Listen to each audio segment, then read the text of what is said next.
Oh, well, I'm sure it wasn't really, but I suppose the people who you telepathically impressed with your thoughts weren't ready for it.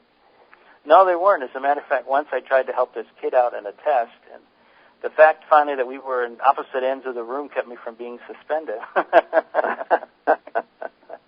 Oh, dear me. I bet you've got plenty of stories like that. I got lots of crazy stories like that because they're all true. Yeah, I bet you have.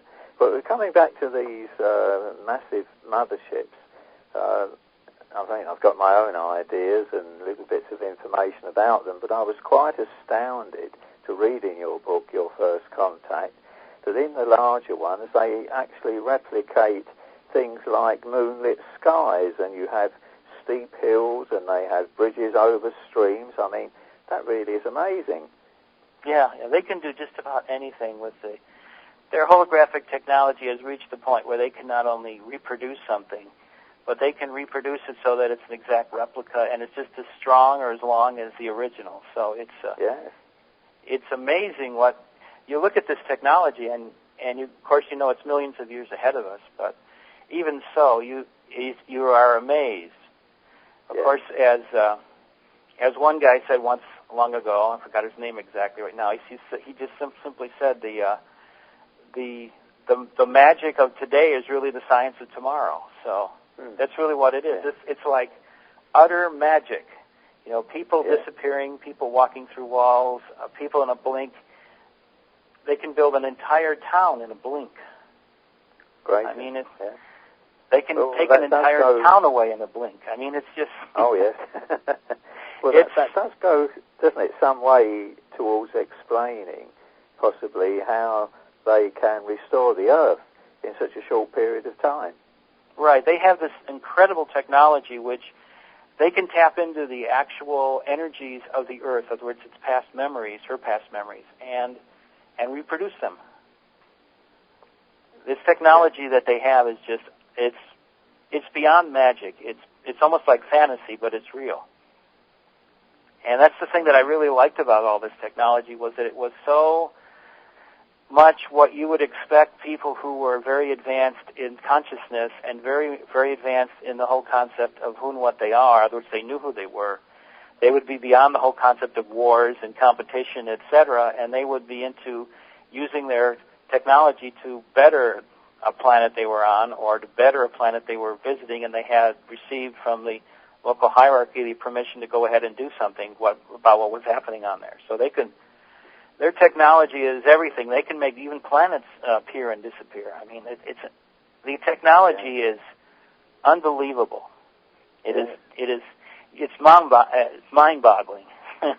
Yeah, I'm glad we've got friends like that.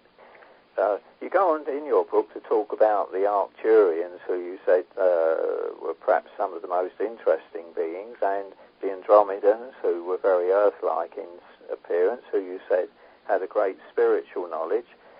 How many other types of beings did you meet? I've met lots of beings, because one of the things that Washta did with me was, he said, my job eventually would be to be an ambassador, and so you have to meet what we can show you. And so they showed me a lot. I've seen all kinds of beings, big beings, small beings, in-between sized beings. Some of them look scary, even though they have a very loving energy around them. You still, the way they look, you have these old concepts within your brain from your childhood, because I watched a lot of horror movies and monster movies when I was a kid. And so I right away go gulp. But then they would just come back with their loving energy and you'd get over it. But the initial first 10-second impression I always found that fascinating. Yes, yes. Did you ever meet one of the types that were described as appearing like a praying mantis? Right. They're one of the most advanced civilizations or societies in the entire galaxy, and so really, they're incredible beings. I mean, you have to realize that beyond the concept of humans, etc., being everything, there are incredibly intelligent species across the galaxy of all different kinds of beings, and that they are really beautiful beings. And like I said, when you see when you see insects that are that big, even though they're loving and caring beings, it's still, you get the initial feeling from that first 10 seconds I was talking about.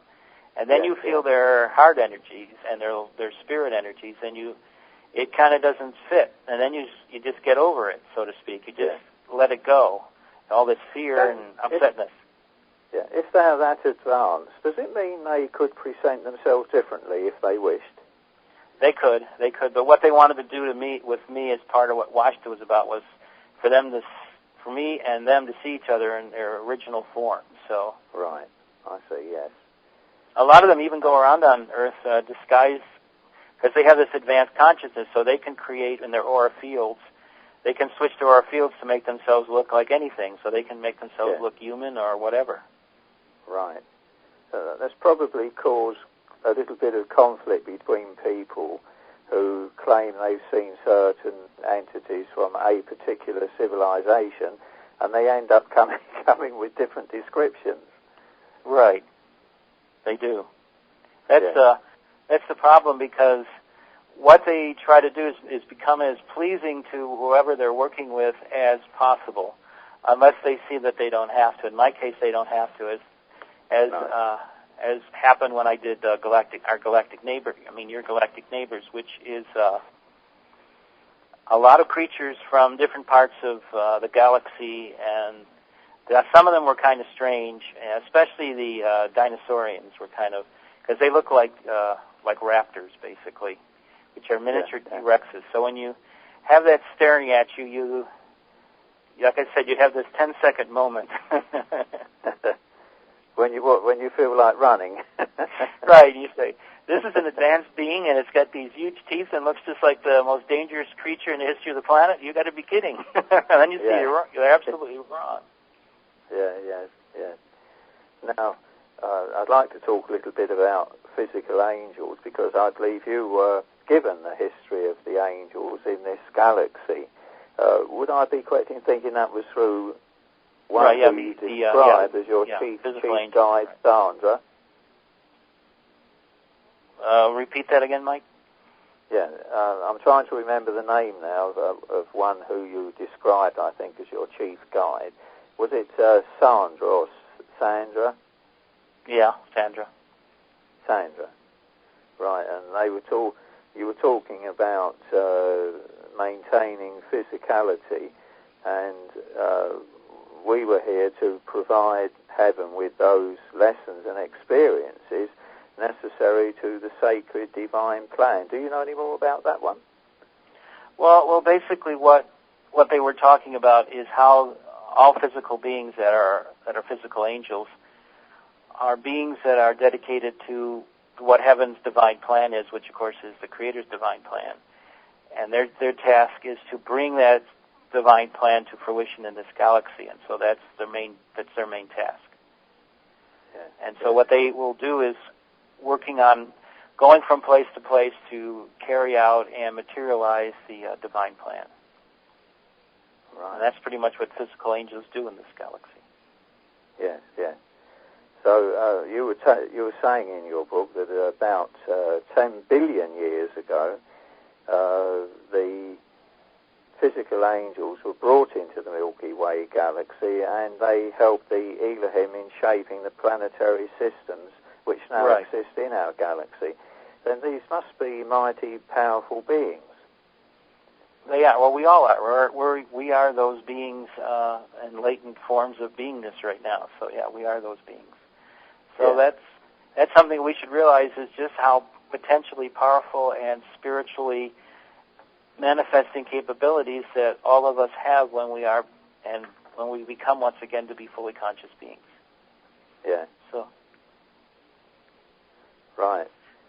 What astonished me was that you mentioned, or your guide did, that originally some of these angelic beings were actually thousands of miles in height.